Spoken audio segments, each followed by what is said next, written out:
à ce workshop pour découvrir Dynamics 365 Business Central, ainsi que les étapes de migration pour évoluer d'un environnement Dynamics NAV vers Business Central. Avant toute chose, je vous invite, mais je pense que c'est le cas, à bien couper vos micros, à ne pas demander la parole.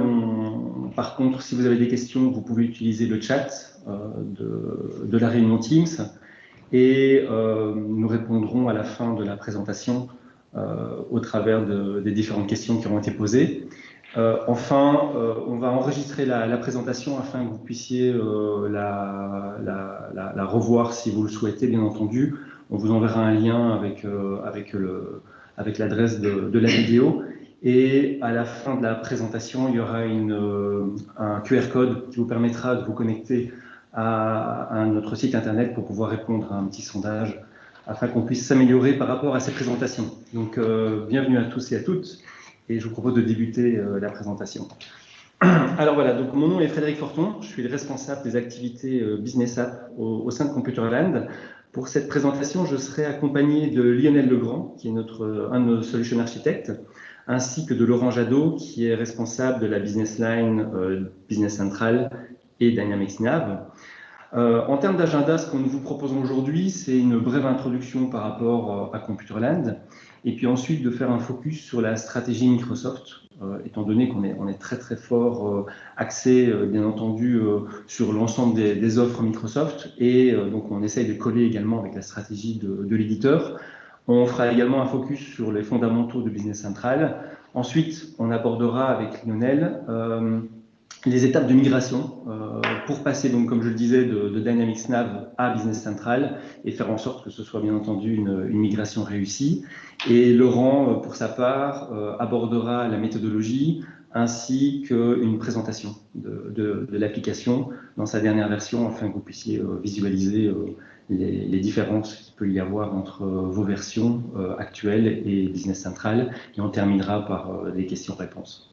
Voilà, donc je vais débuter. En quelques mots, tout d'abord, donc qui sommes-nous, Computerland? On est une société liégeoise qui a été créée il y a plus maintenant de 40 ans déjà, et on est plus de 230 personnes.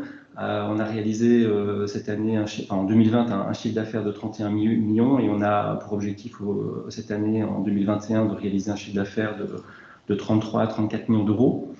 Point très important, c'est que courant de l'année dernière, au mois de juin, Computerland a été racheté par le groupe NRB, qui est un groupe en fait qui est aujourd'hui numéro 3 sur le marché belge et qui est spécialisé principalement sur les offres IT à destination donc des grandes entreprises, des organisations nationales et internationales.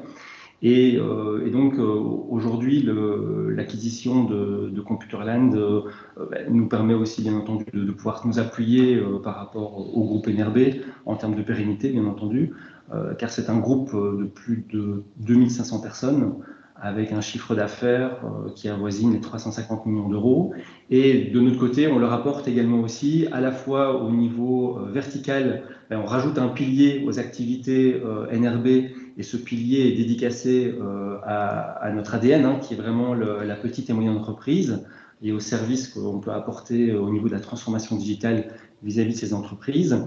Et également, au niveau horizontal, notre expertise sur les offres Microsoft, étant donné que, comme je vous le disais en préambule, notre stratégie est vraiment calée sur celle de l'éditeur Microsoft, et donc là aussi de pouvoir aider et assister les autres entités du groupe sur ces technologies.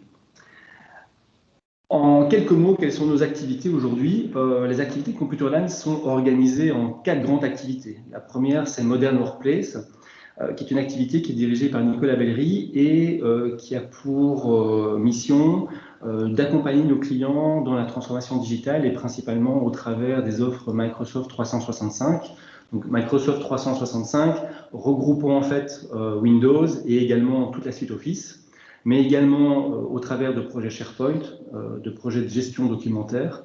Alors on a 2 types de solutions par rapport à ça. On a des solutions vraiment de gestion documentaire à 360 degrés, ou alors plutôt focalisées sur les besoins des services comptables typiquement au travers d'applications telles que Continia Document Capture, qu'on va retrouver au sein de Business Central. Enfin, une dernière offre également au sein de Modern Workplace, qui est Manage Workplace, et qui permet pour un prix par mois et par utilisateur de bénéficier en fait d'un all-in-one au niveau des laptops et du support et de la gestion de ceux-ci, avec bien entendu l'avantage que ce soit de l'OPEX et avec un prix fixe par utilisateur et par mois, donc une vraie visibilité par rapport au coût que peut engendrer ce type de matériel au sein de vos entreprises. Le Business App également, alors, qui est l'activité dont je suis le manager, qui regroupe à peu près 80-85 personnes au sein de Computerland et qui, comme son nom l'indique, est orienté application, alors plutôt application business, hein, avec à la fois une offre forte sur Dynamics 365, qui est donc l'entité sur laquelle Microsoft a regroupé l'ensemble de ses solutions de gestion, avec Business Central, dont on va parler aujourd'hui, mais également For Finance and Operation, qui est une solution anciennement connue sous le nom de AX et qui est destinée à ce que j'appellerais le upmarket, c'est-à-dire des entreprises avec des besoins internationaux qui sont assez forts ou qui ont des problématiques de gestion de production assez avancées. C'est une solution qui, en termes de profondeur fonctionnelle, est très importante, mais qui nécessite effectivement aussi des moyens et un engagement financier important. On parle de tickets d'entrée à plus ou moins 1 million d'euros pour ce type de solution, alors que sur du Business Central, on est sur des volumétries qui sont bien moindres, mais les deux solutions aujourd'hui sont positionnées de manière assez différente. Également, toute la suite Customer Engagement, donc ça c'est la partie CRM de Dynamics 365, avec différentes, là aussi, propositions à destination de nos clients, à savoir CRM for Sales, donc qui est plutôt destiné aux forces commerciales pour gérer les opportunités, c'est-à-dire vraiment le CRM tel qu'on l'entend depuis 15-20 ans aujourd'hui. À côté de ça, on va retrouver des solutions telles que Field Service, qui vont permettre en fait de gérer des collaborateurs qui sont sur la route et qui vont faire des interventions sur site, et donc gérer à la fois leur planning, à la fois gérer les stocks mobiles, parce que bon, ils se déplacent en camionnette et vont faire des réparations à gauche à droite, mais également gérer toute la partie aussi contrat d'assistance avec les différents clients. Une autre solution également au niveau CRM qui est Customer Services, qui elle s'entend plutôt en termes de SAV et de gestion ticketing. Et enfin Project Operation qui va permettre en fait de gérer des projets, à savoir effectivement des équipes, de la planification, du Gantt également, et de pouvoir organiser la vie des différentes équipes opérationnelles au sein de l'entreprise. Une deuxième activité très importante également à côté de Dynamics 365 au sein de Business App, c'est Digital Experience, qui est notre business line qui est dédiée à la transformation digitale au travers de ce qu'on appelle le CMS. Un CMS étant un outil de content management qui va permettre à la fois de gérer, pourquoi pas, votre site institutionnel, mais également des sites e-commerce, des intranets, et qui va être véritablement le centre névralgique de vos interactions avec le monde extérieur, et la possibilité également de créer des applications mobiles qui vont vous permettre de pouvoir interagir avec les clients. Un exemple, c'est que nous avons plusieurs hôpitaux au sein de nos clients, et parmi ceux-ci, pour ceux-ci, on a développé une application qui permet, lorsque le patient arrive à l'hôpital, d'être pris en charge en fait, de pouvoir suivre les routes, hein, parce qu'on connaît tous aujourd'hui les codes couleurs, mais parfois ça peut être un vrai dédale au sein des hôpitaux, et donc de pouvoir arriver en temps et en heure au rendez-vous avec le praticien, ou aller réaliser des examens par exemple. Et bien, tout ça peut être fait en accompagnement au travers d'une application mobile qui est liée directement avec le site internet. Ensuite, une troisième activité importante qui est le cloud et l'infra. Alors l'infra, c'est clairement notre ADN depuis de nombreuses années, mais aujourd'hui, énormément de clients vont vers le cloud. Donc on gère à la fois effectivement des projets d'infrastructure standards, mais aussi maintenant, bien entendu, au travers de nos clouds privés avec C-Cloud, ou du cloud avec Azure, bien entendu, avec énormément de clients aujourd'hui qui font le choix de déporter leur architecture informatique directement dans un environnement et un hébergement.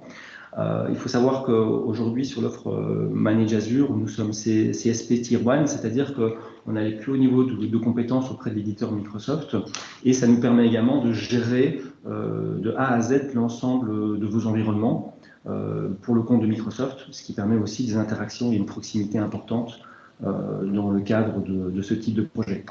Dernière activité, Data and AI, qui, comme son nom l'indique, est orientée sur la gestion des données avec des solutions de business intelligence et qui vont permettre effectivement de pouvoir réaliser des KPI, de la consultance au travers des différentes données de l'entreprise pour pouvoir concaténer ces données au travers de multisources et d'aller rassembler ces données au sein d'un outil performant comme Power BI.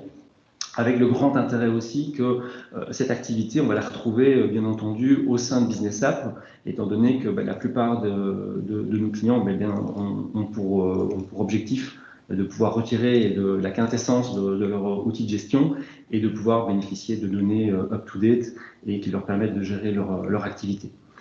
À côté de ces 4 grandes activités, nous avons bien entendu des services transversaux tels que le support et bien entendu aussi la gouvernance qui, au travers des services delivery managers, accompagnent nos clients sur leur gestion informatique de leur parc, mais également sur les évolutions et la transformation digitale de leur entreprise.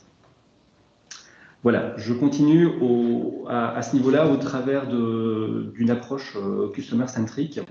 Parce que, comme vous l'aurez compris, on a cet avantage aujourd'hui, et c'est un élément différenciateur sur le marché, de pouvoir couvrir une vue 360 degrés des besoins de nos clients, avec le client qui est au centre de nos préoccupations. Et on le voit aujourd'hui parce qu'on a de nombreux projets où finalement, ce n'est pas des projets uniquement ERP ou uniquement infrastructure, mais c'est un ensemble de projets de transformation digitale qu'opèrent nos clients et prospects. Et donc, il est maintenant courant d'avoir des projets à la fois back-office avec de l'ERP, front-office avec du CRM, mais le tout hébergé dans le cloud Microsoft Azure, avec du Power BI pour gérer effectivement les data, et avec aussi les aspects intranet et site web au travers de DXP. Donc, on va retrouver l'ensemble de ces métiers et donc, c'est aussi cette capacité qu'on va avoir de vous supporter et de vous accompagner dans le temps pour mener à bien cette transformation digitale. Voilà, j'en ai terminé sur la partie Computer Land et positionnement et je vous invite maintenant à découvrir un petit peu plus la stratégie de Microsoft par rapport aux outils de gestion. Alors, point très très important, c'est qu'en fait aujourd'hui, Microsoft a véritablement 3 piliers sur lesquels repose la stratégie de l'entreprise. Ces trois piliers sont Microsoft Azure, Microsoft 365 et Dynamics 365. Alors, ce changement s'est opéré principalement avec l'arrivée de Satya Nadella comme CEO du groupe. Il faut bien reconnaître qu'il y a encore une bonne dizaine d'années, travailler avec des outils Microsoft était un petit peu moins excitant qu'aujourd'hui parce que à l'époque, il y a 10 ans, on parlait beaucoup de Google, on parlait beaucoup d'Apple qui étaient vraiment des machines à innovation et Microsoft a un peu tendance à être un peu en arrière-plan par rapport à tous ces éléments-là, alors qu'aujourd'hui, on est véritablement dans une transformation de la stratégie de l'entreprise et de Microsoft au travers des services et au travers, effectivement, comme vous pouvez le voir à l'écran, de toutes ces couches qui viennent apporter de la valeur et qui sont transverses et qui forment un ensemble cohérent et de propositions de valeur par rapport aux clients. Donc on va retrouver bien entendu Azure pour l'hébergement, mais pas que, vous allez le voir, mais la Microsoft Power Platform, dont je vais parler tout à l'heure, et puis bien entendu toute la partie outils avec Microsoft 365 pour les utilisateurs et Dynamics 365 pour les entreprises. Alors, au niveau de Azure, lorsqu'on parle d'Azure, la première chose qui vient à l'esprit, c'est que c'est de l'hébergement. Effectivement, ce sont des demandes qui sont courantes aujourd'hui et la plupart de nos clients qui font le choix de Business Central choisissent d'héberger leur environnement dans un cloud Azure, ce qui leur permet effectivement de s'affranchir de toute la problématique d'achat et de maintien de l'infrastructure IT. Et ça permet aussi d'être beaucoup plus agile, parce que lorsque vous avez sollicité votre ERP à certains moments du mois, eh bien, il est tout à fait possible de monter les curseurs et donc la RAM, la puissance des serveurs pour pouvoir accélérer les temps de traitement, et vous ne payez que ce que vous utilisez. Donc c'est là aussi où ça devient extrêmement intéressant. Il est courant également que pendant la nuit, on coupe les serveurs, étant donné qu'à ce moment-là, il n'y a pas d'activité et que donc on optimise également les coûts par rapport à l'environnement. Mais Azure, c'est pas que ça en fait. Azure, il y a plus de 150 services qui évoluent et avec des services qui se rajoutent continuellement. Et donc, vous l'avez compris, il est assez compliqué pour un intégrateur et une société de services de maîtriser l'ensemble de ces outils. Pour autant, chez Computerland, on a aussi fait le choix de proposer des services managés autour d'Azure et aussi principalement sur la partie sécurité, qui est un point extrêmement important, et on le voit aujourd'hui avec la crise qu'on connaît malheureusement depuis plus d'un an avec le Covid, où finalement les collaborateurs travaillent de chez eux, parfois au bureau, parfois aussi lorsqu'ils se rendent en clientèle. Et donc, il est important de pouvoir sécuriser les accès à vos environnements pour pouvoir les protéger. Bien entendu, on entend souvent maintenant des cas de ransomware dans la presse, et donc il faut être vigilant par rapport à ça. Et donc, typiquement, Azure vient aussi proposer des services de sécurité qui vont vous permettre de pouvoir justement visualiser et anticiper potentiellement des problèmes. Typiquement, un utilisateur qui viendrait se connecter depuis un pays étranger alors qu'il est principalement basé en Belgique et au Luxembourg, eh bien, le système va vous avertir.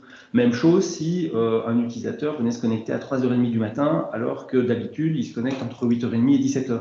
Eh bien, les services Azure vont alerter le responsable au sein de vos entreprises et, le cas échéant, parfois bloquer les accès pour protéger l'intégrité de vos environnements. Donc voilà, Azure, ce n'est pas que de l'hébergement, c'est aussi un ensemble de services sur lesquels on a des experts et qui peuvent donc vous accompagner sur ce type de projet. Venons-en en fait par rapport à Dynamics 365, donc, qui est l'offre applicative solution de gestion de Microsoft.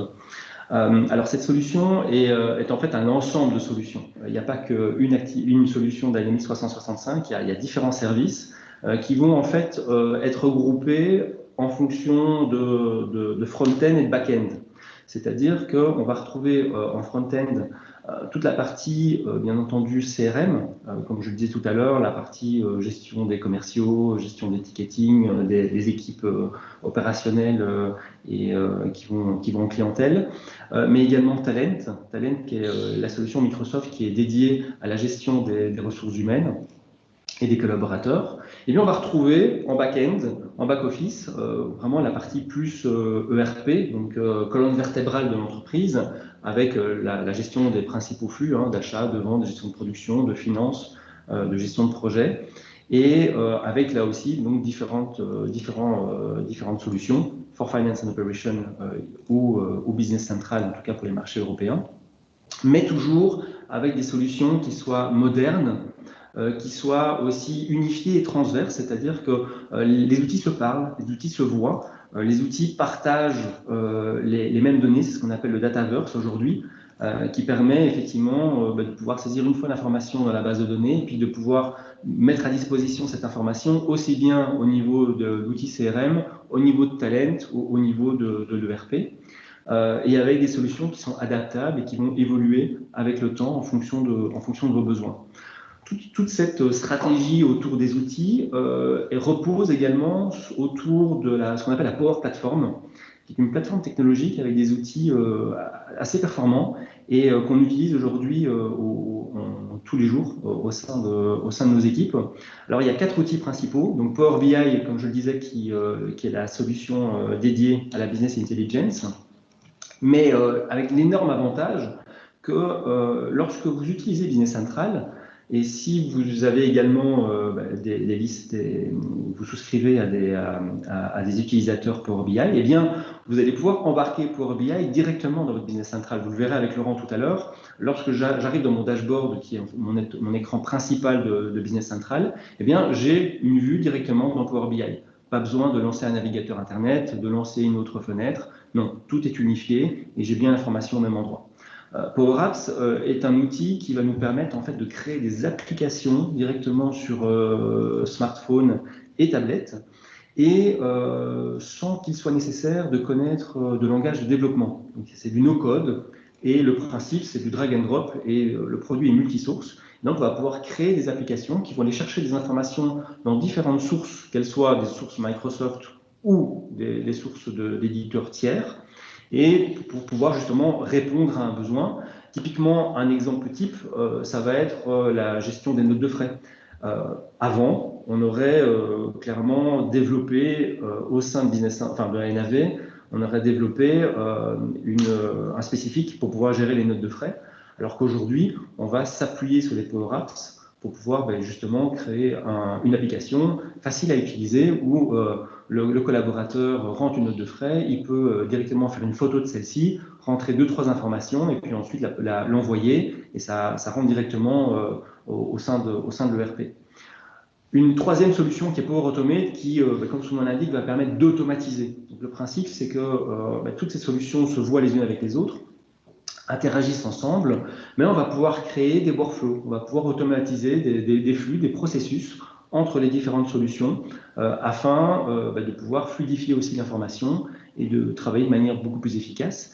Et enfin, Power Virtual Agent, qui est un outil qui va permettre de créer des chatbots, aussi bien en interne. Imaginez si si vous êtes dans une activité où vous devez créer de nombreux articles, eh bien, vous pourriez être aidé par un assistant qui soit ce chatbot, ou alors au travers de vos clients, de vos partenaires, qui vont eux également pouvoir aller chercher des informations, typiquement des clients à qui on donnerait la possibilité d'aller voir leurs factures ou ce genre de choses. Voilà, donc ça c'est vraiment la stratégie de Microsoft au niveau de Dynamics 365. Donc vous l'aurez compris, assez large et avec différents outils qui permettent de répondre à des besoins business.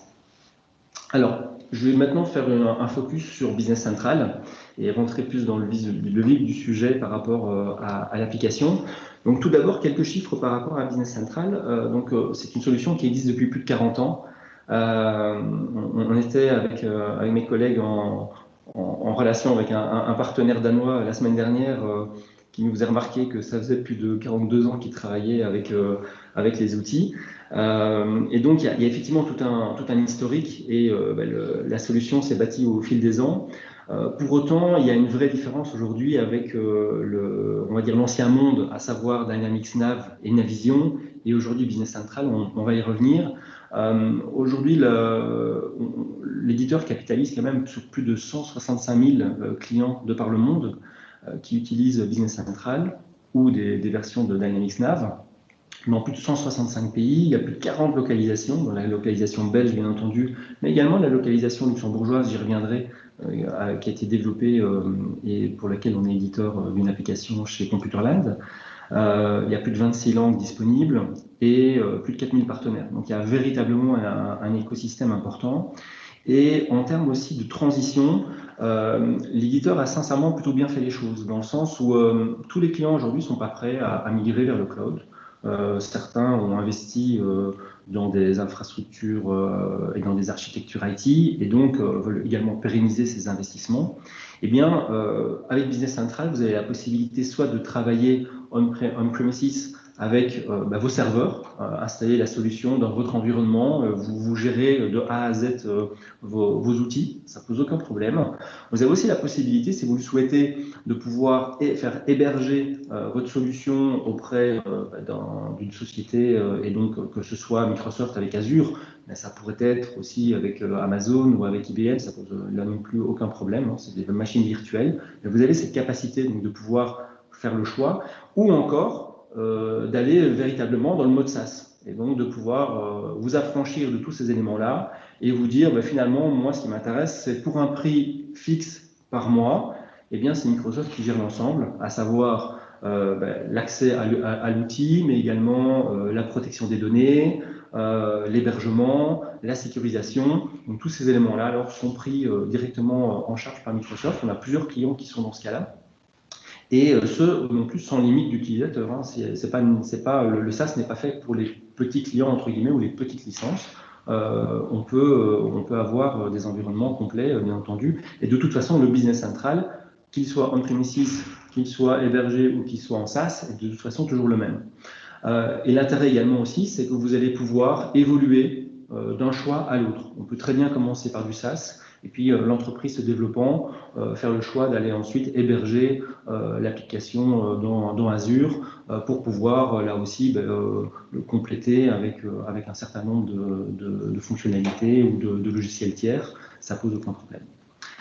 En termes d'organisation et d'architecture, ce slide est important parce qu'en fait, il matérialise à l'écran en fait, la manière dont aujourd'hui l'applicatif est géré.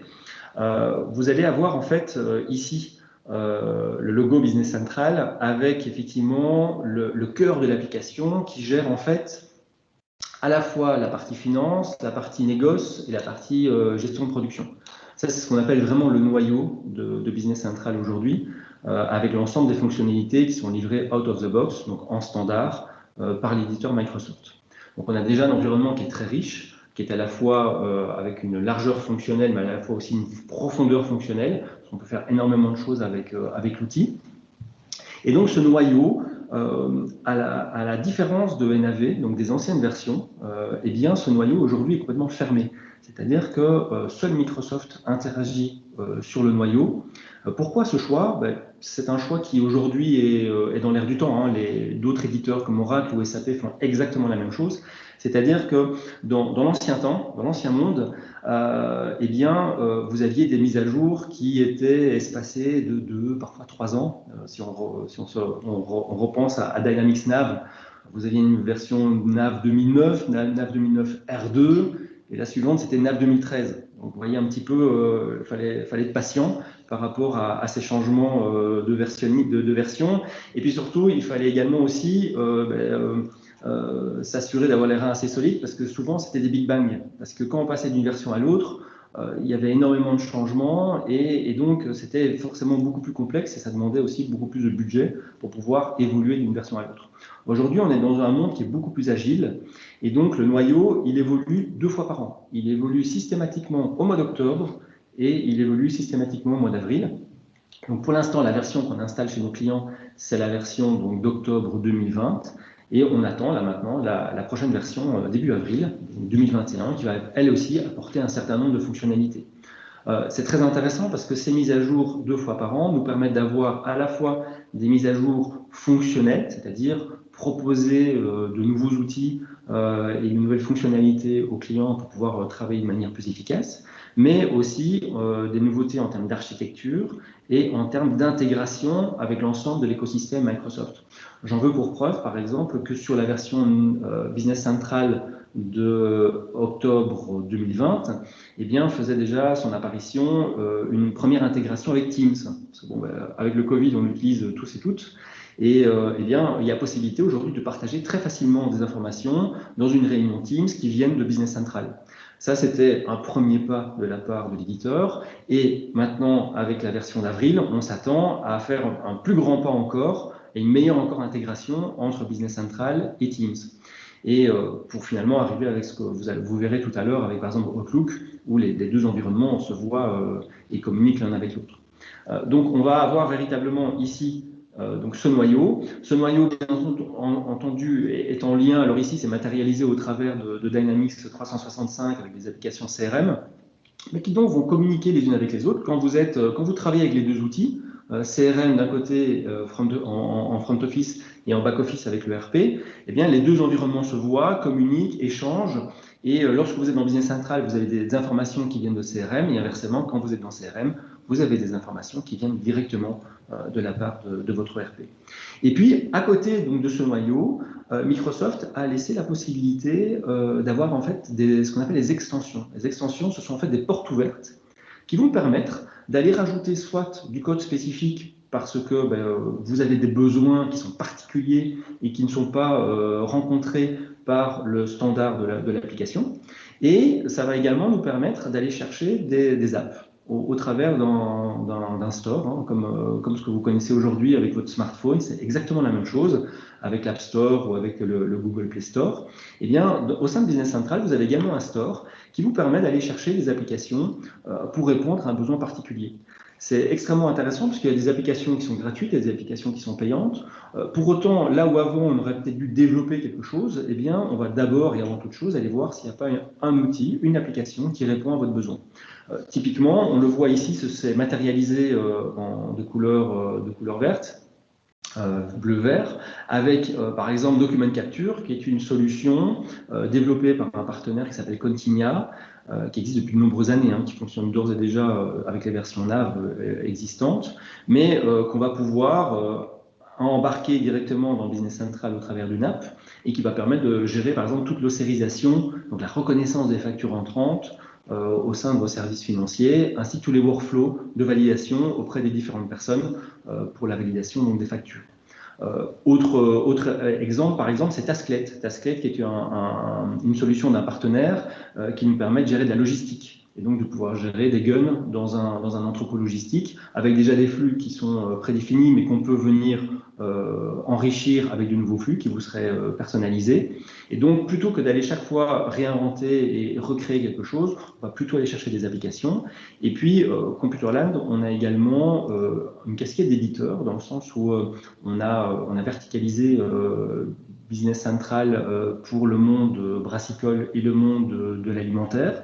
Et donc, on a également nos propres apps comme C-Qualité, qui permet effectivement de faire de la gestion qualité in-out, donc aussi bien en entrée qu'en sortie, avec des valeurs cibles, avec les comptes rendus des laboratoires et avec une fiche suiveuse par rapport à la gestion des lots. Ben, par exemple aussi, la loi de gestion des remises. On a certains clients qui travaillent à longue distribution, donc qui ont des problématiques et des besoins liés au RFA, donc aux remises fin d'année. Mais typiquement, ça s'est géré au travers de cette application qu'on a développée et qui peut être ajoutée aux fonctionnels existants de Business Central. Voilà un petit peu pour l'organisation. De toute façon, Lionel reviendra sur le sujet par rapport à l'évolution entre un Dynamics Nav et un Business Central. Quelques mots encore, et puis je laisse la parole à Lionel. Business Central est une solution qui est complètement connectée au business. Donc c'est bien entendu une solution ERP, donc intégrée, c'est-à-dire qu'il n'y a pas de rupture de flux. Vous rentrez une information à un endroit, elle se retrouve automatiquement pour l'ensemble des collaborateurs, pour autant qu'ils en aient les droits au travers des rôles et profils. Vous pouvez bien entendu travailler d'où vous voulez, ce qui est fortement important et très intéressant aujourd'hui de par les temps qui courent, aussi bien avec des applications directement sur votre smartphone, sur tablette, ou directement sur un PC ou un Mac ou un environnement Linux, ça ne pose aucun souci, étant donné que le moyen de travailler avec l'application, c'est un navigateur web, quel qu'il soit. Donc, il n'y a plus de problématique d'installer quoi que ce soit sur la machine. Tant que vous avez un navigateur web, vous pouvez travailler de manière efficace. Et enfin, aussi une intégration extrêmement forte avec les outils Microsoft, avec l'écosystème Microsoft. On a bien cette transversalité au travers des outils, et principalement avec l'intégration Outlook, qui est vraiment performante et efficace, et qui permet d'interagir entre les deux solutions. On sait bien qu'on passe énormément de temps au travers d'Outlook à gérer nos calendriers, nos emails, pourquoi pas également nos tâches. Eh bien, tous ces éléments-là vont pouvoir être traités au travers de Business Central également. C'est aussi un outil pour prendre des bonnes décisions, avec une vue 360 degrés. Comme je le disais, donc pas de rupture de flux. Le client qui est bien au centre des préoccupations, dans le sens où l'outil va aussi avoir un moteur d'information pour pousser de l'information au travers du dashboard sur des informations qui vous intéressent et mettre en exergue ces données-là, avec aussi des visuels et des codes couleurs, donc pour voir directement s'il y a un dysfonctionnement, à quel endroit se situe-t-il, et puis derrière, quelles sont les actions qu'on va pouvoir mener au travers, par exemple, des workflows pour pouvoir mutualiser les différents collaborateurs sur un sujet particulier et pouvoir apporter une réponse au client et surtout garantir sa satisfaction. Et enfin, aussi, une solution qui s'adapte à vos besoins, étant donné que c'est une solution qui peut ne faire que de la compta, des achats, des ventes, de la gestion de production, de la gestion de projet. Donc, ce sont toutes des briques fonctionnelles que vous allez pouvoir ajouter en fonction de vos besoins. Elles sont là livrées en standard, mais vous allez pouvoir les actionner et les activer en fonction de vos desiderata et de l'évolution de votre entreprise, afin que voilà, l'application puisse évoluer à votre rythme. Dernier point, je vous en parlais tout à l'heure, donc au niveau des localisations, donc la localisation belge est livrée par l'éditeur Microsoft. Pour autant, pour le marché luxembourgeois, c'est un marché très intéressant, mais pour autant qui est assez petit, et donc Microsoft passe par des partenaires, et donc Computerland, depuis maintenant bien 15 à 20 ans, on propose une application de localisation pour le marché luxembourgeois. Cette application a été complètement réécrite l'année dernière, de par le passage de technologie entre Dynamics Nav et Business Central. Donc on a vraiment réécrit de A à Z l'ensemble des fonctionnalités, à savoir la déclaration TVA, bien entendu, mais également le FAIA, l'intrastat et toute la partie gestion des paiements et la partie déclarative. Et cette localisation a été certifiée également par le CTIE luxembourgeois, donc ce qui nous permet aussi d'avoir une approche vraiment locale par rapport à ce marché qui est extrêmement important pour nous et sur lequel on a de nombreux clients et une expertise de plus de 30 ans. Voilà, je vais laisser la parole à mon collègue Lionel qui va aborder donc les changements de technologie et donc le passage, comme je vous le disais, entre l'ancien monde Dynamics Nav et puis le nouveau monde et l'agilité avec Business Central. Bonjour, donc effectivement, comme vient de le dire Frédéric, donc le passage de Microsoft Dynamics Nav ou même de Navision pour ceux d'entre vous qui utilisent encore Navision à Business Central s'accompagne d'un changement de technologie. Ce changement de technologie, donc je vais vous l'expliquer ici maintenant. Donc voilà, au niveau de Microsoft Dynamics Nav, donc pour en revenir un petit peu à la manière dont fonctionnait Dynamics Nav, donc tel que vous l'avez actuellement, c'était un système monolithique. Cela signifiait en fait que l'ensemble du code de Dynamics Nav était à la disposition donc, de Computerland, du partenaire, pour pouvoir faire des adaptations suivant vos demandes. Et donc chaque demande était analysée et on faisait des adaptations en touchant entre guillemets au code de base. Donc comme vous voyez en bleu, l'application de base, j'ai pris ici l'exemple d'un NAV 2017, pour appliquer des personnalisations, donc personnalisation 1, 2 et 3, on devait les intégrer dans le code de base, donc faire des modifications dans le code de base de l'application. Ça permettait effectivement de faire énormément de choses et de rentrer vraiment dans du spécifique par rapport à votre activité. Je pense que la plupart, voire même toutes les personnes qui sont ici présentes ont des personnalisations qui ont été faites dans leur Dynamics Nav. Malheureusement, l'inconvénient de cette manière de travailler, c'est que lorsqu'on devait passer à une version supérieure, évidemment, toutes ces modifications devaient être faites dans la nouvelle version du code. Donc ici, on voit un exemple. Voilà, on devait passer, migrer vers la version suivante qui, après NAV 2017, était par exemple la version NAV 2018. On devait repartir sur une feuille blanche, donc l'application de base de NAV 2018, et on devait y réintégrer point par point l'ensemble de votre développement. Ça signifie que pour les clients parmi vous qui avaient énormément de développement, la migration prenait forcément beaucoup de temps en termes de développement, en termes aussi de réimplémentation et en formation. Vous pouvez remarquer qu'au-dessus, il existait parfois des modules spécifiques qui n'intervenaient pas du tout dans l'application de base de Dynamics Nav. C'est très rare, mais effectivement, il était possible qu'on vous ait développé une spécificité qui ne touche à aucun flux standard de Nav, et dans ce cas-là, ces modules spécifiques étaient très facilement migrables. Et pour tout ce qui est personnalisation dans les flux existants de Nav, typiquement les flux achats, les flux ventes, la comptabilité, tout devait être réintégré manuellement à chaque migration vers une version supérieure. Alors, c'est un système monolithique, donc c'est un avantage, mais un inconvénient dans le terme des migrations. Les sources étaient intégrées au niveau de votre base de données. Donc ça voulait dire qu'elles étaient hébergées chez vous et qu'elles faisaient partie intégrante de la base de données et mélangées, entre guillemets, avec les données. En cas de migration vers une nouvelle version, tout devait se faire manuellement. Donc on devait redévelopper l'entièreté, comme je l'ai déjà dit, c'est l'intégration manuelle. Et ça voulait dire que dès qu'on faisait des personnalisations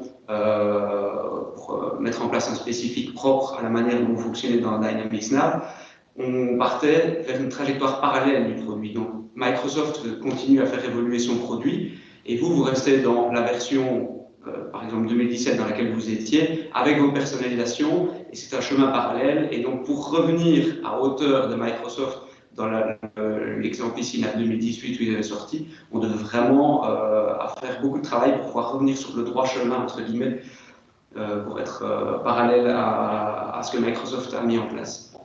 Au niveau de Business Central, c'est tout à fait différent. Donc on a un changement de langage, on est passé donc du CL à l'AL, et comme l'a déjà expliqué Frédéric dans sa présentation, on travaille à présent sur des extensions. C'est-à-dire que le système de base reste tel quel, on ne peut pas y toucher, donc nous n'avons même plus la possibilité d'aller le customiser, mais toute une série de portes d'entrée, je vais dire, ont été mises en place pour qu'on puisse greffer des modules supplémentaires à l'extérieur et pour pouvoir adapter le produit à vos desiderata et à vos demandes. Donc ici, on peut le voir avec l'exemple d'un Business Central 17. On a deux couches en bleu qui sont les couches livrées par Microsoft, donc la couche système qui est vraiment la base pour faire fonctionner Business Central, donc les utilisateurs, les autorisations, etc. Et on a ensuite la couche applicative de base qui, elle, contient tous les flux de vente, achat qui sont dédiés à l'utilisation du produit et qui sont ici, dans la plupart des cas, l'application de base au format belge, y compris pour les luxembourgeois, bien entendu.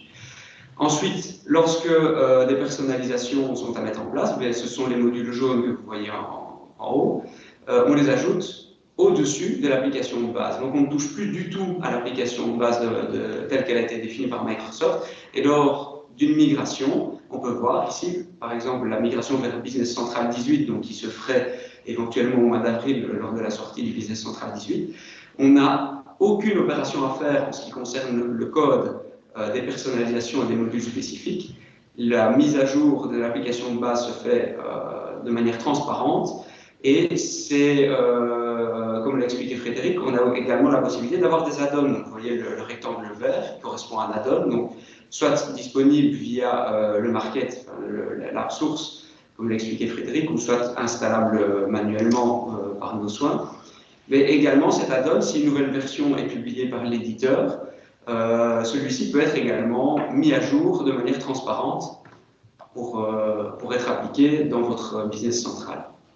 Donc ce système d'extension a vraiment une spécificité qui permet donc d'être dans une trajectoire continue, donc pour suivre vraiment l'évolution du produit business central tel qu'elle a été voulue par Microsoft, à savoir donc 2 versions par an.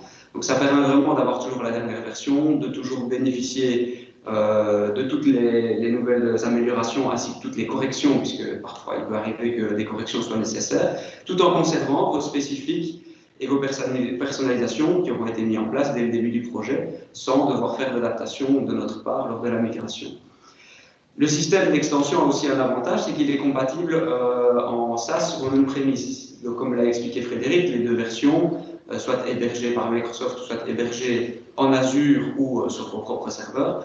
Mais l'extension, telle qu'elle est développée pour un spécifique que vous nous auriez demandé, est compatible, peu importe la version de Business Central que vous choisissez. Même si vous décidez de changer, comme l'a expliqué Frédéric également, en cours de route et passer de SaaS à on-premise parce que votre business grandit et qu'il nécessite une infrastructure différente.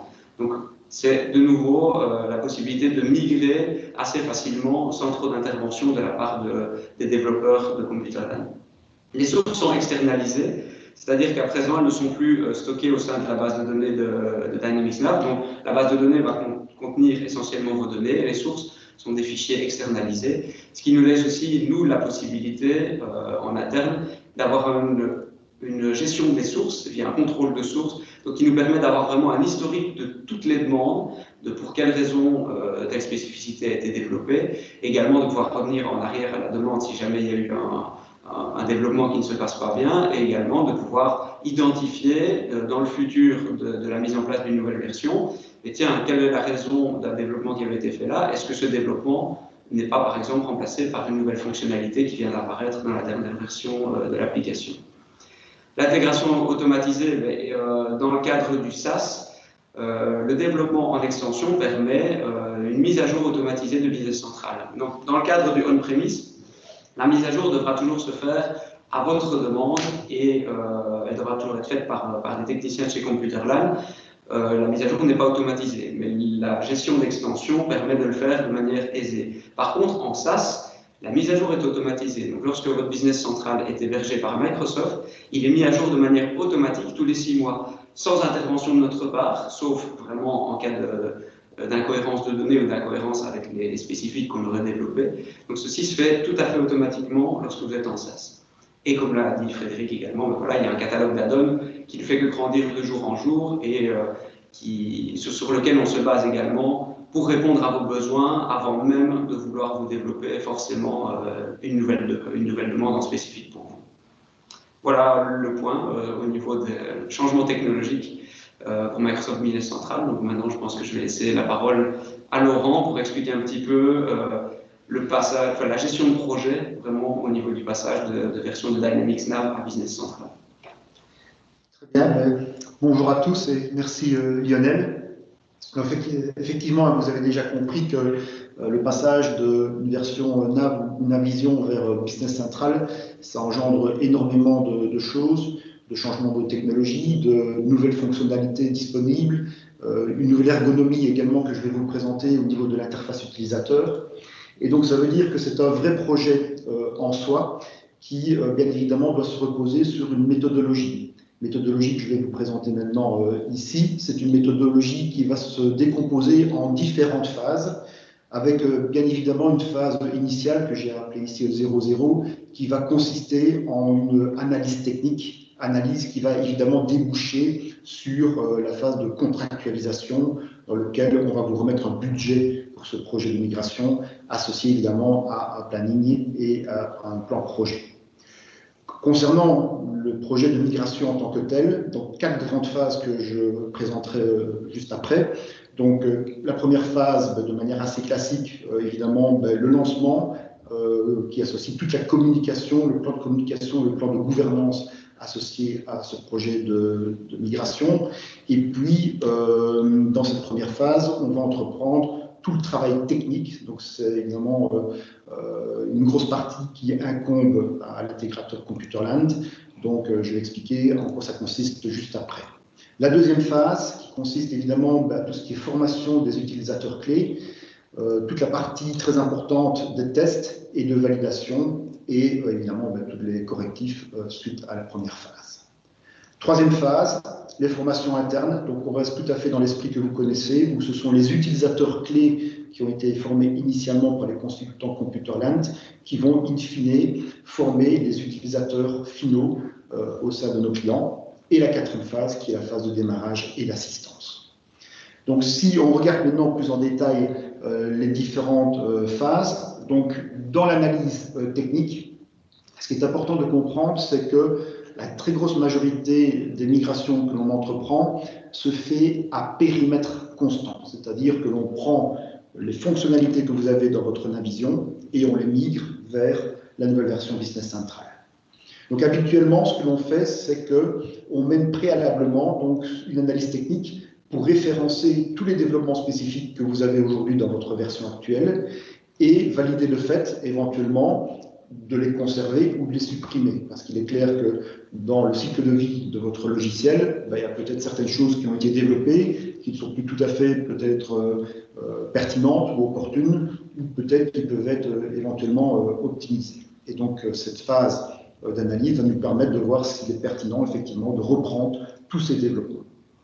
Ensuite, ce que l'on fait également, c'est que entre votre version de Navision et Business Central, bien évidemment, l'application continue à évoluer d'un point de vue fonctionnalité, d'un point de vue nouveau module. Et donc, ce que l'on fait également, c'est qu'on regarde l'opportunité de leur mise en place. Pourquoi? Soit parce que ces fonctionnalités standards peuvent venir évidemment en remplacement de quelque chose qui a été préalablement développé de manière spécifique. Et j'ai un cas très concret ici avec le module trésorerie, où voilà, bien souvent chez nos clients existants les plus anciens, on développait certaines choses, certains rapports pour la trésorerie. Maintenant, il y a un nouveau module qui existe depuis quelques versions maintenant.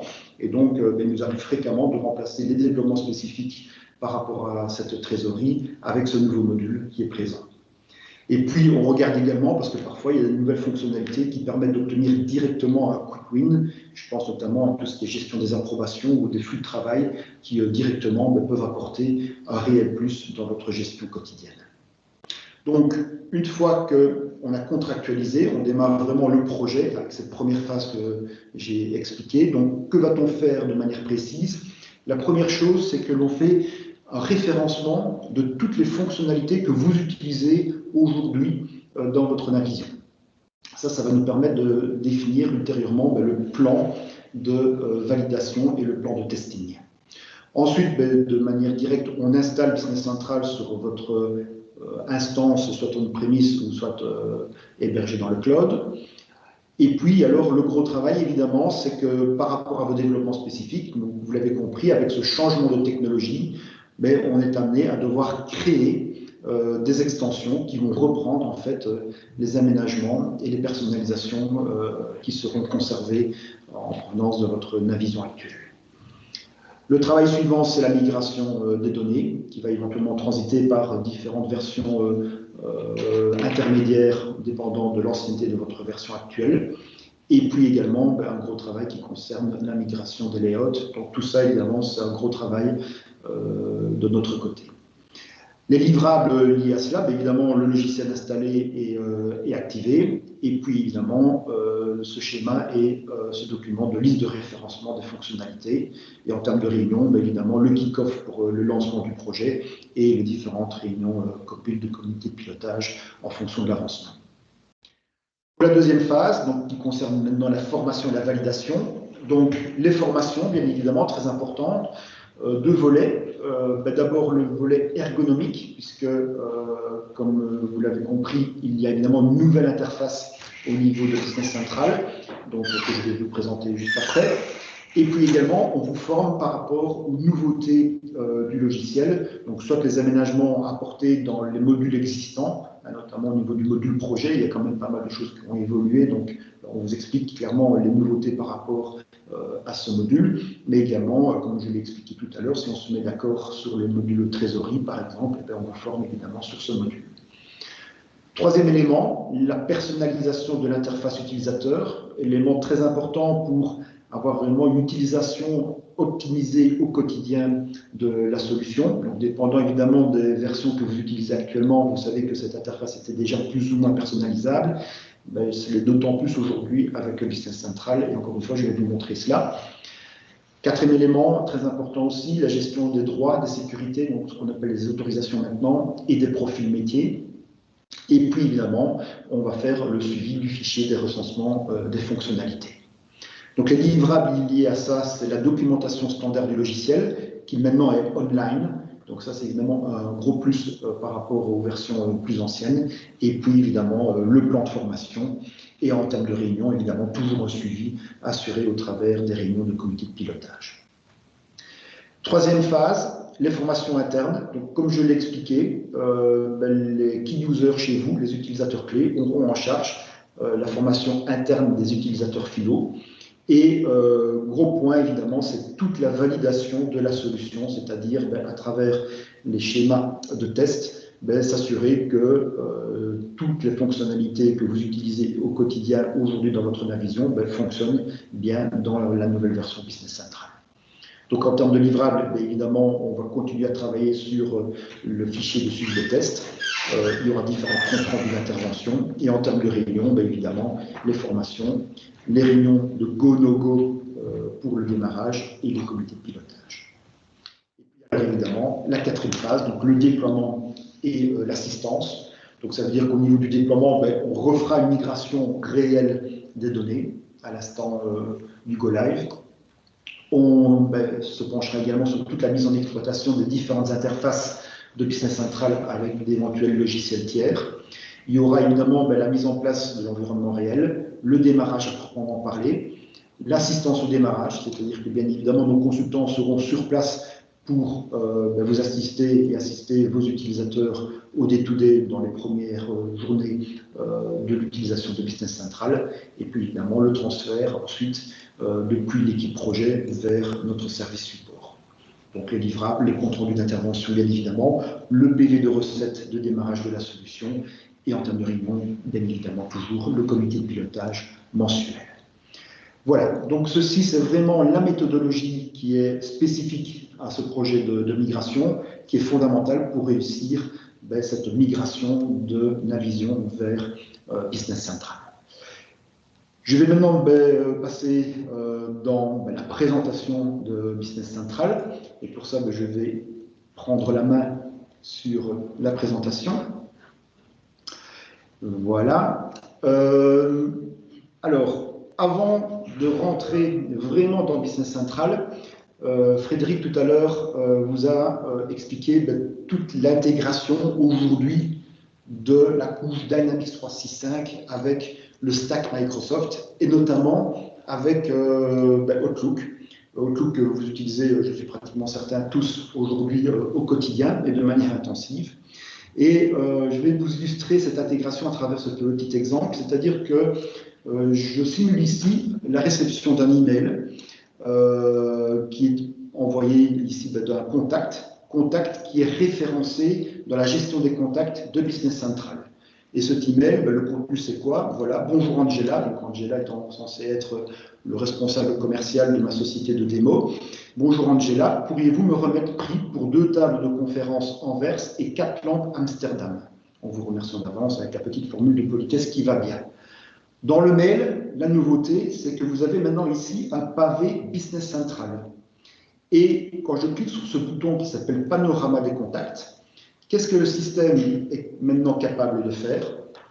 En fait, il ouvre ici une petite fenêtre et le système associe l'adresse mail de l'expéditeur de mail à, en l'occurrence ici, un client. Alors on voit qu'il apparaît 3 fois parce que j'ai 3 sociétés dans mon environnement. Et donc ici, il identifie eljado@hotmail.be comme étant un contact de mon client meuble futuriste. Et quand je clique sur ce bouton,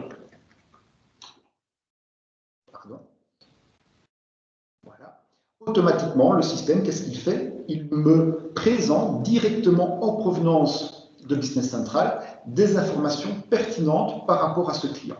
Et ici, en l'occurrence, qu'est-ce que je vois? Je vois que, oui, j'ai un client ici qui me demande un devis, mais en l'occurrence, ce client a un solde de 14 469, et ce solde est en plus complètement échu.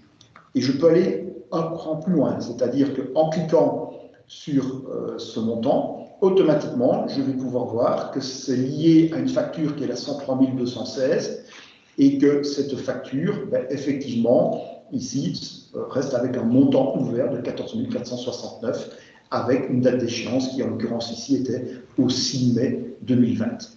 Évidemment, c'est une information qui est pertinente pour voir si je réponds à la demande de mon client ou bien si je lui demande, attendez, avant de vous remettre offre, je préférerais d'abord que vous me payiez les factures ou la facture issue. Très intéressant également, c'est que ici, vous allez avoir une visualisation de votre encours opérationnel avec votre client. Et en l'occurrence, ici, je vois que j'ai déjà 6 autres devis en cours, 4 commandes, 5 factures. Et encore une fois, si je clique sur les 4 commandes vente en cours, automatiquement, le système va un cran plus loin en me présentant les 4 commandes liées. Et si je clique sur la première, automatiquement, il rentre dans le détail de cette commande où je vois que c'est effectivement des bicyclettes que le client m'a commandé ici, en l'occurrence. Et puis, j'ai, sans rentrer dans tous les détails, encore une fois, toute une série d'informations complémentaires, y compris les statistiques en provenance de la fiche client, la répartition analytique, éventuellement même des liens avec des documents extérieurs. Donc, c'est évidemment très intéressant parce que je n'ai pas besoin de rentrer dans Business Central et de faire 36 manipulations pour obtenir en lien direct avec mon mail les informations qui vont me permettre de dire si je réponds ou pas à cette demande de mon client. Mais je peux aller plus loin. C'est-à-dire qu'ici, j'ai la possibilité directement de créer un devis pour répondre à ce client. Et là, le système, qu'est-ce qu'il va faire? En fait, il y a des bribes aujourd'hui d'intelligence artificielle et de reconnaissance par rapport à mon email. Concrètement, ça veut dire quoi? Ça veut dire que Business Central est capable d'interpréter le contenu de mon mail et d'associer la description table de conférence en verse avec, ici, le code article 1920. Et donc, effectivement, il voit qu'il y a bien 2 en quantité, et je dis, effectivement, c'est bien cet article-là qui est concerné par la demande. Et en l'occurrence, pour le deuxième article, c'est bien cet article-là qui est également concerné. Et donc, je vais valider ces 2 articles.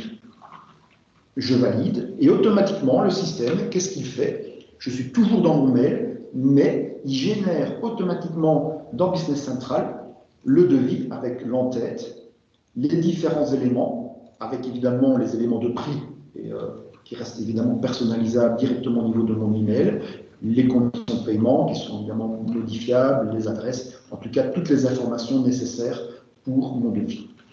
Et ce que je peux alors évidemment faire in fine, c'est envoyer la réponse directement par email.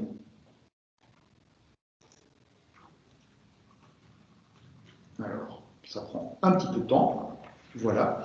Et automatiquement, le système, qu'est-ce qu'il fait? Il me crée un email avec le contenu de mon mail, ici, qui est déjà créé sous base d'un modèle, que je peux évidemment personnaliser, et en pièce jointe. Je vais juste je m'en excuse, j'ai cliqué sur la mauvaise option, et automatiquement, évidemment, le système, qu'est-ce qu'il fait? Il me crée le PDF avec le document uni. Alors, ceci permet vraiment de montrer 2 choses. Ça permet de montrer toute la puissance que l'on peut obtenir d'un point de vue technologique de l'intégration de Business Central avec le restant des applications Office. Et ça, je pense qu'aujourd'hui, je vais pouvoir également vous montrer une intégration plus poussée que ce que vous ne connaissez aujourd'hui avec Excel. Mais ça montre également que cette intégration permet des gains de temps énormes, puisque toute l'opération que j'ai faite ici, en fait, je ne suis absolument pas encore rentré dans Business Central. J'ai géré toutes ces opérations directement depuis mon email initial. Alors, ceci étant montré, je vais évidemment maintenant rentrer dans l'application Business Central. Et évidemment, le premier gros changement au niveau de Business Central par rapport à ce que vous connaissez aujourd'hui, c'est que le mode d'accès au client Business Central se fait maintenant par un browser Internet. Bon, ici, en l'occurrence, je suis avec Edge, mais ça pourrait être n'importe quel autre browser du marché. Et donc, pour arriver dans votre Business Central, vous devez y accéder simplement à travers une adresse qui est ici introduite préalablement. Alors, vous voyez que j'ai en fait ouvert 2 fois mon Business Central, notamment pour vous montrer la notion de profil. Donc, cette interface, qui évidemment, vous le voyez directement, est complètement nouvelle par rapport à ce que vous connaissez aujourd'hui dans Navision. Mais évidemment, cette interface est une très grosse nouveauté, et en tout cas, l'élément sans doute le plus important pour l'utilisateur final et lambda. Alors, cette notion de profil, certains d'entre vous la connaissent déjà, puisqu'elle était déjà présente dans les toutes dernières versions de Navision. Concrètement, ça veut dire quoi? Ça veut dire qu'on associe maintenant chaque utilisateur à ce qu'on appelle un profil étant un métier, c'est le métier que vous exercez au sein de votre entreprise. Et donc, vous voyez que j'ai ouvert une fois Business Central avec le profil comptable et une autre fois avec le profil chef de projet. En fait, ce que cela influe simplement votre page d'accueil. En tant que comptable, vous voyez que tous les menus qui sont ici au-dessus, ou tous les points d'accès qui se trouvent là, sont directement orientés vers le métier de comptable. Si je rentre en tant que chef de projet, vous voyez que cette page d'accueil est différente et que par contre, les points d'entrée et les menus sont eux orientés vers le métier de chef de projet. Encore une fois, vous allez accéder, quel que soit votre métier, à un Business Central, je vais dire, unique et intégré, mais en fonction de vos besoins, cette page d'accueil va être orientée pour qu'en un minimum de clics, vous puissiez accéder aux fonctionnalités que vous utilisez au quotidien dans votre fonction. Alors, si je rentre avec le profil comptable, qu'est-ce que je vais retrouver comme information sur cette page d'accueil? Bien évidemment, des points d'entrée, donc notamment en tant que comptable, très important, ce sont les feuilles comptabilité. Donc, il suffit de cliquer dessus et je vais pouvoir y accéder directement. Je vais pouvoir également accéder à des signalétiques, comme les signalétiques clients. Il suffit de cliquer dessus et automatiquement, je rentre dans ce signalétique client. Je vais ensuite avoir ici différents points de menu pour des accès à des fonctionnalités ou à des états. Et puis, très important et très intéressant, le pavé activité. Le pavé activité, ça correspond à quoi? Moi, je présente un petit peu ça comme étant en fait votre FART avec les différents documents que vous allez devoir traiter durant la journée. Par exemple, ici, en tant que comptable, je vois directement que j'ai 14 factures fournisseurs échus qui sont à payer. Donc, il y a même un petit indicateur de performance éventuellement pour voir si 14 c'est acceptable ou pas. Ici, c'est en orange, donc attention, c'est à traiter. Et donc, ici, il suffit de cliquer sur le 14 et automatiquement, évidemment, le système va vous présenter une vue filtrée sur les factures qui doivent justement être soumises à paiement. Si je descends un petit peu plus bas, je vais pouvoir encore avoir différentes informations complémentaires pour ma gestion quotidienne, comme des tâches qui vous seraient octroyées, éventuellement des emails, des approbations avec des documents à approuver, possibilité évidemment d'avoir des vues graphiques pour pouvoir représenter un indicateur de performance sur des commandes vente en retard, par exemple. Avoir des raccourcis, par exemple des raccourcis avec des comptes du plan comptable que vous utilisez au quotidien. Et puis, élément très intéressant, et Frédéric en a fait allusion tout à l'heure, c'est évidemment cet élément très intéressant de l'encapsulage aujourd'hui de Power BI au sein directement de Business Central. Donc ici, vous voyez que c'est un état qui est une balance AG client, avec des indicateurs qui ont été faits en Power BI et vous voyez que directement vous allez pouvoir accéder à ces indicateurs soit à travers votre plateforme Power BI mais aussi directement à travers votre interface Business Central.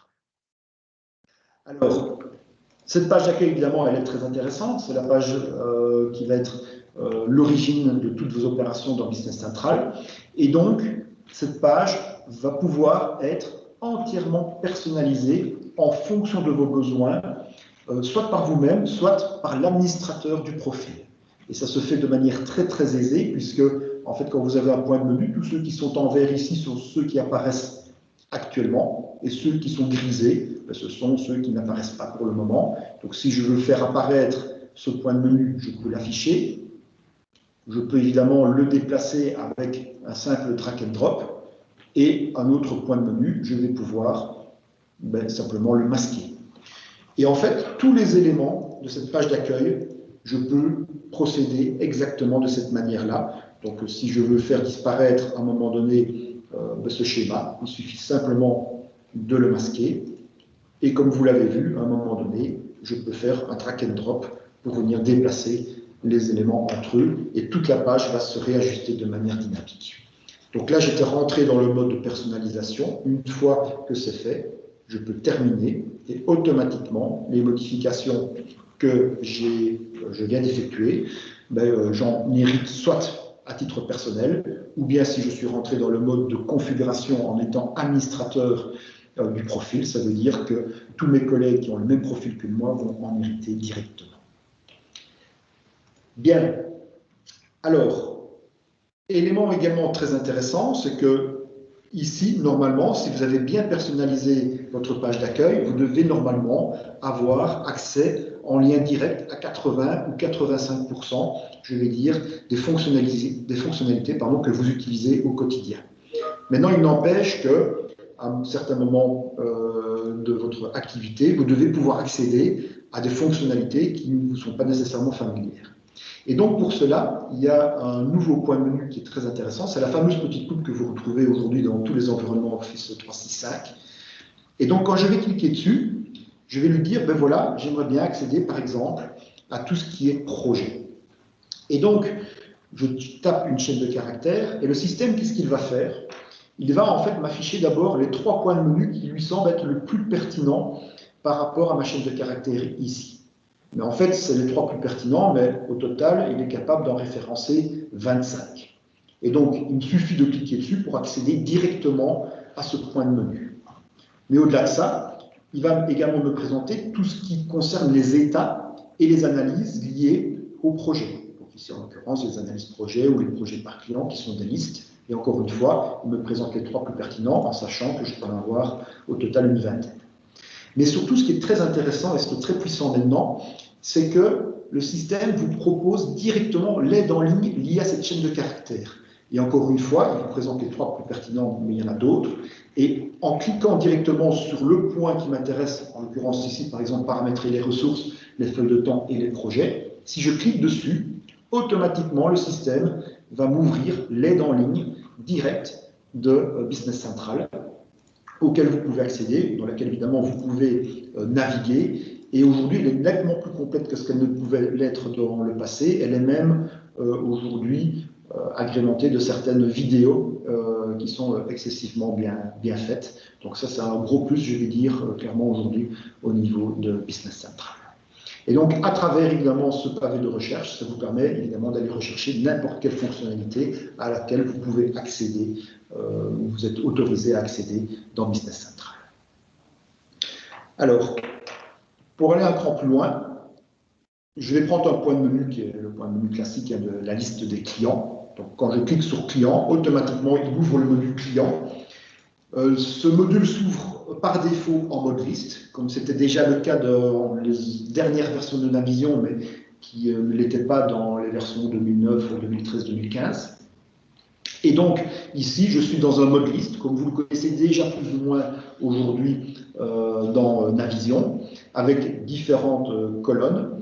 Et encore une fois, ici, vous allez pouvoir personnaliser complètement cette disposition. Donc, quand je rentre dans le mode de personnalisation, automatiquement, j'ai différentes colonnes. Ces colonnes, par le biais de drag and drop, je peux évidemment les déplacer. Et puis ici, vous avez un bouton qui s'appelle « Plus de champs » qui va vous permettre de lister directement tous les champs disponibles, de prendre un champ et de venir l'insérer, mais évidemment aussi de éventuellement prendre un champ et de le masquer. Donc ici, par exemple, à un moment donné, je peux ici masquer ce champ centre de gestion. Une fois que c'est terminé, même principe, vous cliquez sur ce bouton et automatiquement les personnalisations sont maintenant actives. Autre fonctionnalité évidemment fondamentale pour l'utilisation de l'application, c'est la recherche qui a bien évolué également, puisque aujourd'hui quand vous cliquez sur rechercher, vous tapez une chaîne de caractères. Vous n'êtes même plus obligé de mentionner sur quel champ vous souhaitez effectuer cette recherche. En fait, il le fait de manière native sur toutes les colonnes disponibles à l'écran.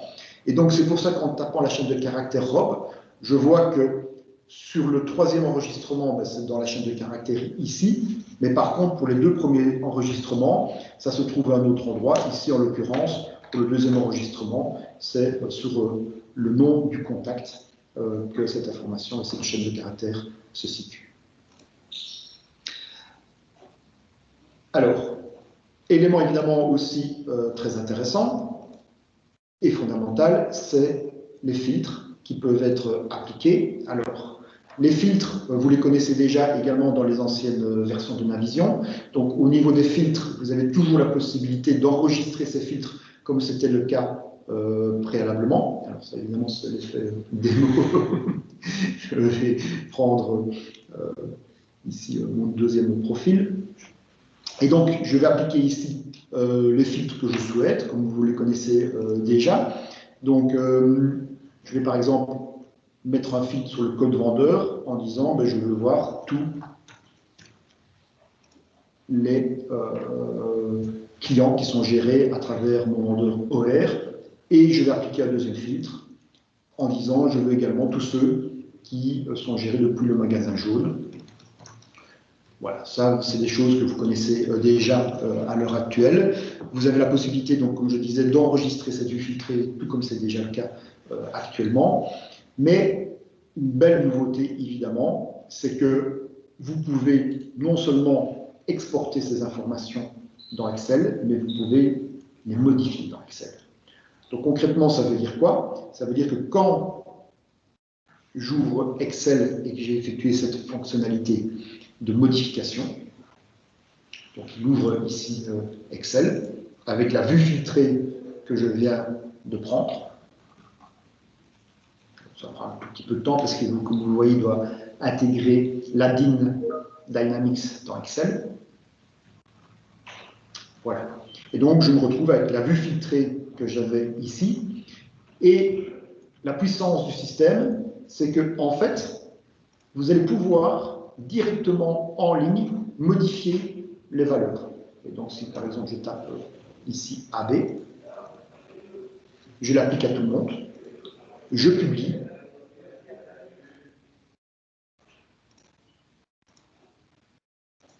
Voilà, donc il me dit que 24 modifications ont été appliquées et que c'est réussi. Alors, bien évidemment, il fait un contrôle d'intégrité, c'est-à-dire que si je n'avais pas tapé AB, mais si j'avais fait une faute de frappe et tapé AC, automatiquement, dans Excel, j'aurais eu le message comme quoi cette valeur n'était pas une valeur reconnue par Business Central. Et donc maintenant, si je rentre dans mon Business Central, vous voyez que j'ai toujours ma vue filtrée qui apparaît. Mais si maintenant, évidemment, je fais une mise à jour, j'actualise,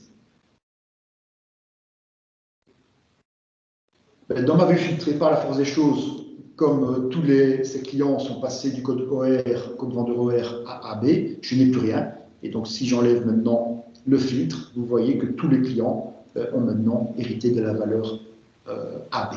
Donc ça, évidemment, c'est une grande nouveauté et une grande force de cette application, cette intégration maintenant native et poussée avec Excel qui vous permet de faire de la modification contrôlée directement dans Excel de manière très très aisée. Alors, ce que je vais faire, c'est rentrer maintenant dans une fiche. Alors, vous avez bien évidemment toujours ce même principe quand vous êtes en mode liste de pouvoir rentrer dans le mode fiche. Donc, la fiche, c'est toujours le même principe. Hein. Vous avez globalement ce qu'on appelait des raccourcis. Donc, ça veut dire que les différentes informations sont réparties dans différents onglets. Ça se présente évidemment de manière différente par rapport à ce qui était possible dans votre Navision. Donc, ces onglets s'ouvrent et se ferment. Et en fait, vous voyez directement quand les onglets sont tous fermés, vous avez des champs qui apparaissent directement. Quand vous ouvrez le raccourci, vous avez toute une série de champs qui apparaissent. Et vous avez encore la possibilité, à travers l'option Afficher plus, de faire apparaître différents champs complémentaires. Encore une fois, tout ceci, c'est vous qui allez le gérer à travers la personnalisation. Et donc, quand je me rends dans le mode personnalisation, ça veut dire qu'au niveau de chacun des champs, vous avez la possibilité de dire quelle est l'importance de ce champ. Et par exemple, ici, je peux dire afficher si réduit. Et donc, quand je termine, automatiquement, ça veut dire que dès que le raccourci est fermé, ce centre de gestion apparaît directement.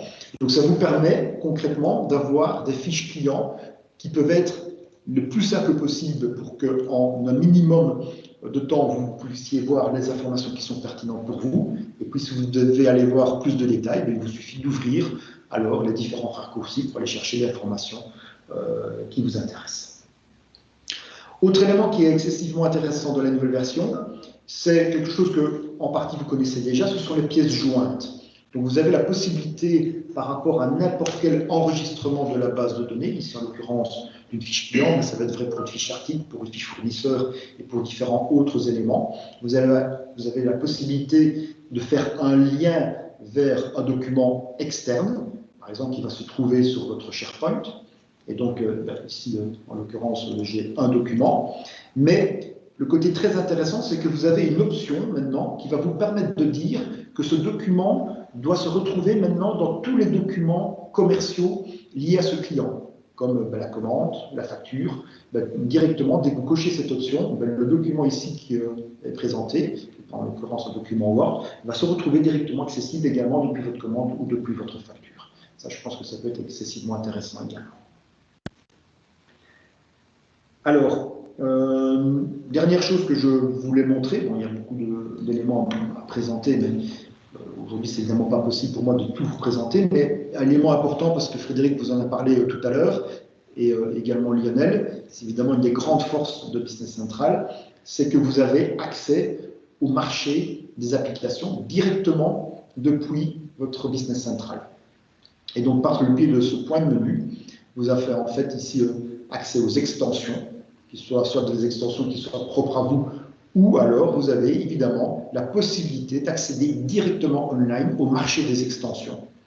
Et là, vous vous retrouvez vraiment sur le marketplace, je vais dire, de Business Central, avec toutes les solutions complémentaires qui sont présentées, qui sont proposées par les éditeurs. Et c'est là que vous allez retrouver des choses que certains d'entre vous connaissent déjà, bien évidemment, mais vous avez la possibilité de faire directement un appel à l'application JetReport, ou bien à l'application Document Capture de Continia, et ainsi de suite. Donc toute une série de fonctionnalités souvent très intéressantes qui permettent d'enrichir le côté fonctionnel de votre solution.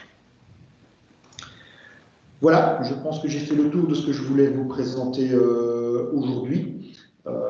Il y a évidemment beaucoup de choses à dire par rapport à cette application Business Central. Ce qui était l'élément essentiel pour moi à vous expliquer ici, c'est que fonctionnellement, vous n'allez pas être dépaysé par la solution, parce que tout le mode de gestion de la solution, avec les principes de validation, avec les principes de naviguer, sont en fait conservés dans Business Central.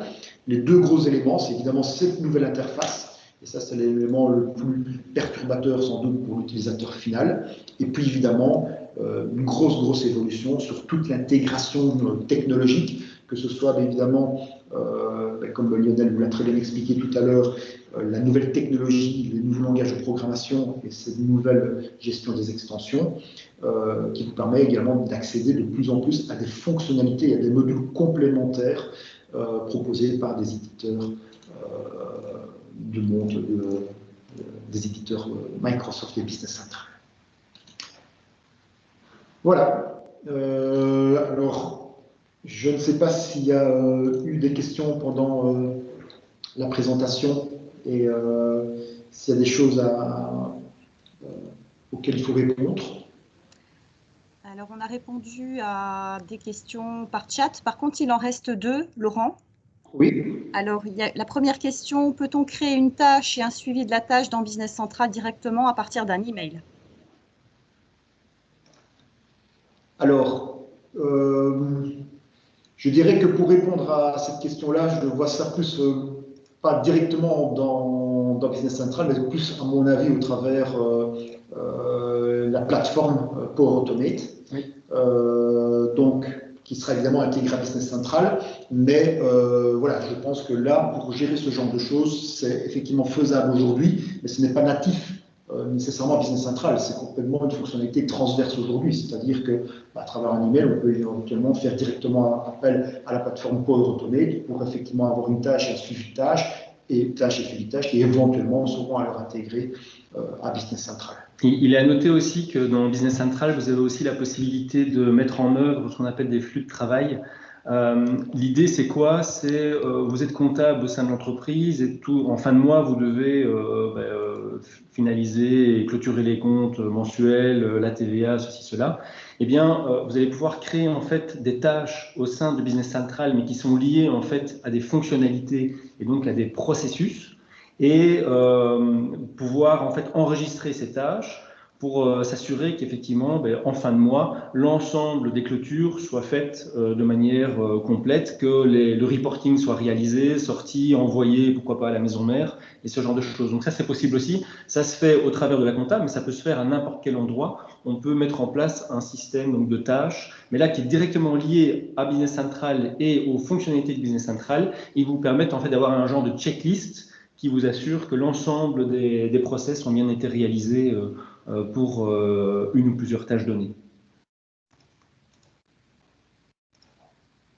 D'autres questions Oui, alors la deuxième question, qu'en est-il de la gestion documentaire avec Business Central?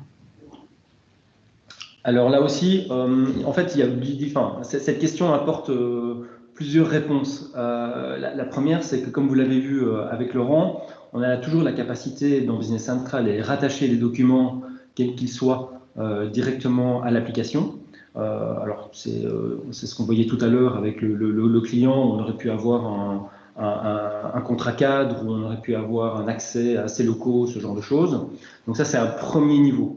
Après, il y a également la possibilité de mettre en place à côté de Business Central un SharePoint et de lier le SharePoint à Business Central, afin là aussi de pouvoir bénéficier d'une gestion documentaire et d'avoir le lien avec les différents documents, typiquement dans la gestion de projet, dans la création d'un produit, d'un article, et bien d'avoir tous ces éléments qui soient partagés aussi bien par les personnes qui travaillent dans le Business Central que par celles qui ne travaillent jamais dans le Business Central, mais qui pour autant ont nécessité d'avoir accès à ces documents. On a aussi la capacité, au travers de la gestion documentaire de Document Capture, de pouvoir historiser l'ensemble des documents entrants au niveau de la comptabilité, par exemple, ou de factures. C'est exactement la même chose. Et facture vente, j'entends, et de pouvoir créer des workflows de validation concernant ces documents. Donc il y a différentes possibilités de gérer donc, les attachments au sein de l'outil. Ça va dépendre un petit peu des différents besoins et souhaits que vous souhaitez mettre en œuvre. Je voyais qu'il y avait aussi d'autres questions par rapport à l'accessibilité de l'outil. Donc, comme le disait Laurent, l'outil, on y accède au travers d'un navigateur web, hein, vu qu'il n'y a plus de clients lourds tels qu'on le connaissait dans Nav et Navision. Donc, quel que soit effectivement le navigateur Internet, il y a possibilité également aussi sur les smartphones, soit de passer directement par le navigateur Internet, et on va avoir un écran responsive qui va s'adapter en fonction de la taille de votre écran. C'est pas la même chose de travailler sur une tablette que sur un smartphone. Et on a également aussi des applications pour smartphone et tablette qui sont là téléchargeables pour le coup, soit dans l'App Store, soit sur le Google Play Store, et qui permettent effectivement d'aller télécharger l'application, de se loguer et de pouvoir alors bénéficier d'une interface pensée pour le device. Donc ça, c'est aussi une des possibilités proposées par l'éditeur. Entre-temps, j'ai vu Muriel qu'il y avait encore d'autres questions qui étaient arrivées. Oui, alors il y a une question sur les factures entrantes sont-elles liées directement à Business Central en cas d'utilisation de documents capture? Oui, donc la réponse est effectivement oui. Document Capture permet effectivement l'ossérisation des documents entrants. Généralement, c'est sur base de fichiers en format PDF.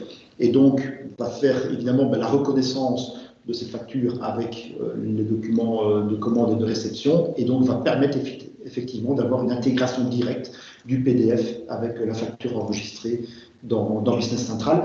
Mais ça, je vais dire, aujourd'hui, Document Capture, c'est déjà une solution qui est existante et déjà très performante avec les anciennes versions de Navision. Donc, il n'y a pas du tout besoin d'attendre, je veux dire, un passage à Business Central que pour mettre en place la solution Document Capture. Et on est en train de migrer des clients de Navision qui ont Document Capture. Et donc, la migration se fait de manière naturelle également pour cette solution.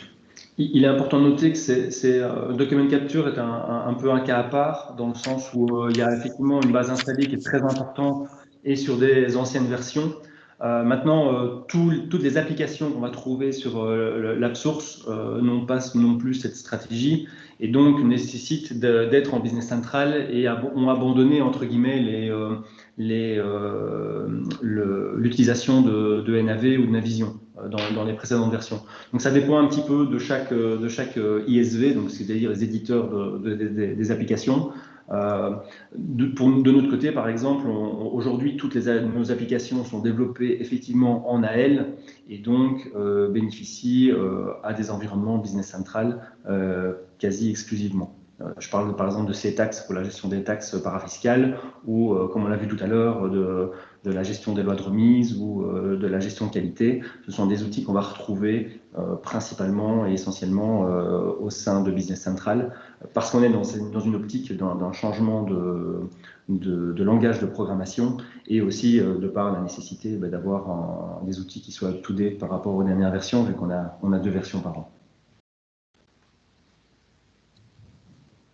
Alors, une autre question. Est-ce que Power BI en Nav devient superflu avec Business Central?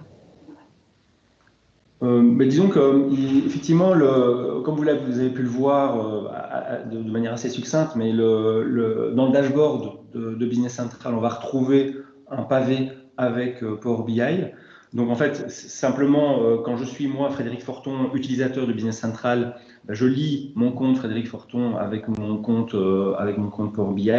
Donc il le voit, il sait qui je suis, et donc automatiquement il me propose les états auxquels j'ai accès, donc forcément pas tous les états, hein. C'est pas parce que je suis dans Business Central et encapsulé dans Business Central que je verrai des informations complémentaires si on ne les a pas, si on les a pas partagées. C'est la manière dont on travaille sur Power BI. Mais donc je vais pouvoir, au travers effectivement de Business Central, avoir accès à l'ensemble de la liste des reports Power BI et pouvoir naviguer dans chacun d'eux, sachant qu'ils sont dynamiques. Quand je suis dans la fenêtre, je vois les éléments, et les éléments, je peux les agrandir et je peux directement traiter l'information, faire des filtres directement au sein de Business Central sans devoir passer par le navigateur Internet pour avoir accès à l'applicatif ou au travers de l'app dédiée.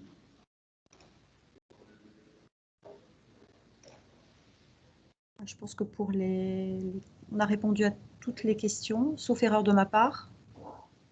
S'il y avait de toute façon d'autres questions, il ne faut pas hésiter, vous pouvez nous solliciter en direct ou au travers de toute façon du Teams et du chat. Voilà, il y a toujours possibilité de vous répondre par la suite, ça pose aucun problème. S'il n'y a plus d'autres questions, je vous invite également, si vous le voulez bien, à scanner avec votre téléphone le QR code que vous avez à l'écran, qui permet en fait de vous diriger vers une page web qui est en fait un outil un peu de sondage pour voir, pour prendre connaissance de vos impressions par rapport à cette présentation, et puis le cas échéant, voir si vous souhaitez qu'on reprenne contact avec vous au travers de l'équipe commerciale, si vous êtes intéressé à évoluer de Navision vers Business Central et voilà, bénéficier de toute l'agilité de cette nouvelle solution qui est forcément prometteuse et qu'on installe d'ores et déjà nous depuis plusieurs années. Donc on a toute maîtrise. Je voyais qu'il y avait des questions par rapport à cela justement tout à l'heure dans le chat. On a forcément déjà pas mal de clients qui ont fait la migration et l'évolution vers Business Central. C'est effectivement plus une évolution qu'une migration en tant que telle, parce qu'on va forcément récupérer toutes vos données, mais c'est aussi l'occasion de recadrer un petit peu les choses et de faire en sorte de parfois repartir un peu du bon pied, sachant qu'il y a des environnements qui ont été très développés avec pas mal de spécifiques. C'est aussi le moment, lorsqu'on fait un passage entre Navision et Business Central, bien de recadrer tout ça et de bénéficier aussi de tous les apports fonctionnels et technologiques qui ont été apportés par l'éditeur. Voilà, bien écoutez, merci beaucoup à toutes et à tous pour votre participation à ce workshop. On espère vraiment, Laurent et Lionel et moi-même, que cette présentation vous a intéressé, a peut-être, et j'espère, répondu à certaines de vos questions, qu'elles soient fonctionnelles, technologiques, stratégiques, par rapport à Business Central. Et puis, nous, on va continuer à proposer des workshops, je pense, dans les prochaines semaines sur des sujets divers et variés. N'hésitez pas là aussi, si vous estimez que ça serait intéressant de faire des focus sur document capture, sur les outils de point of sales ou des outils propres à Computerland tels que la gestion de qualité ou autres, nous en faire part, et ça nous permettra là aussi de pouvoir organiser ça et d'être nous aussi agiles sur cette partie-là. Juste une question oui. de monsieur FSGF, tu peux peut-être lire, c'est en anglais en plus. What are Computerland's experience on the provisioning part directly with BC? Provisioning. Bonne question. Là, c'est un peu technique. Je pense qu'on fera une réponse plus spécifique. Parce que ça, oui, plus circonstancié, parce qu'on a un responsable, on a un consultant technique, mais qui n'est pas aujourd'hui présent lors de ce workshop, mais qui pourra, je pense, apporter des éléments et communiquer des éléments chiffrés par rapport à nos expériences passées, par rapport à ce type de problématique. Parfait. Écoutez, merci beaucoup et puis je vous souhaite d'ores et déjà une bonne après-midi et un bon temps de midi. À très bientôt. Merci beaucoup, au revoir. Au revoir.